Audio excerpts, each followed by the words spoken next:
បានសញ្ញាកូនភ្លោះមកថតកូនដែលហូបឆ្នាំទៅមានកូននៅវត្តកន្លែងកែងបាទឥឡូវបានធំហើយណាស្អាតស្អាតទៀតកូនស្រីណាបាទអញ្ចឹងអ្នកបងដែលហូបឆ្នាំហ្នឹងអស់ប្រមាណតែជាងប្រមាណឆ្នាំដែលមានកូនហ្នឹងបងអស់ប្រហែលបីខ្លាំងទៅទៀតណាអស់ប្រហែល3-4ឆ្នាំ3-4ឆ្នាំមានកូនហ្មងណាចាហើយវាមិនគួរណាឱសថបុរាណខ្មែរយើងរុក្ខជាតិសោះហូបទៅមានកូននេះណាចាហើយកូនស្អាតទៀតចាបាទគាត់ថាស្អាតជាងម៉ែឪទាំងអស់ឃើញថារូបភាពពិតណាហើយអ្នកបងនិយាយអ្នកបងឈ្មោះអីនិយាយខ្លាំងចឹងឈ្មោះខុនខុនដីឈ្មោះខុនដីខុនណាអត់កូន20ឆ្នាំ21ឆ្នាំបាទបាទថ្ងៃតាមថ្ងៃណាមកទៅចាប់ការឆ្នាំ90ណាចាបាទឥឡូវខ្ញុំមកចុះមកទៅភាសនេះ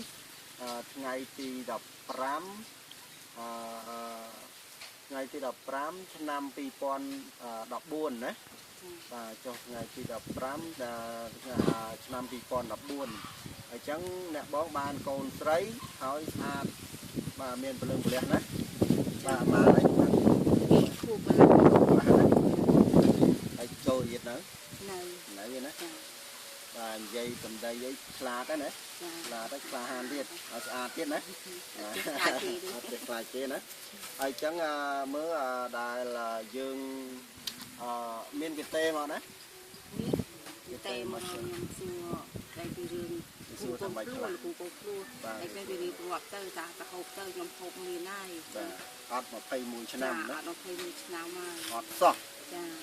តាំងពីការមកតាំងពីកៅគាត់មកដល់ឆ្នាំ2013ចូល2012ណាមានហ្នឹងមានកូន2012ឥឡូវចូល2014ណា2014ឥឡូវកូនប៉ុណ្ណាណៃហើយណាហើយអាយុបាន2ខួបជាងណាហើយចឹងឈ្មោះអីកូននឹងច័ន្ទរដ្ឋាចឹងណាខ្ញុំនឹងប្រភេទនេះយើងដាក់តាមវីដេអូផងដាក់តាមទូផងណាហើយអ្នកបងអាចប្រាប់លេខទូរស័ព្ទគេមួយម៉ាត់ទីទៅលេខទូរស័ព្ទខ្ញុំហ្នឹង092 95 75 79បាទ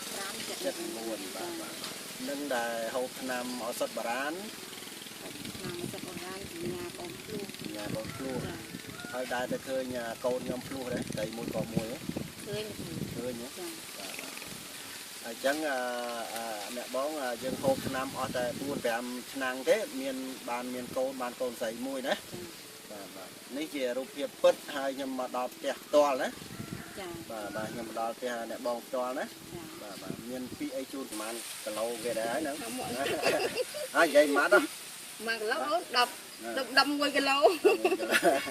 អញ្ចឹងអរគុណច្រើនណាស់បងណាចាបាទ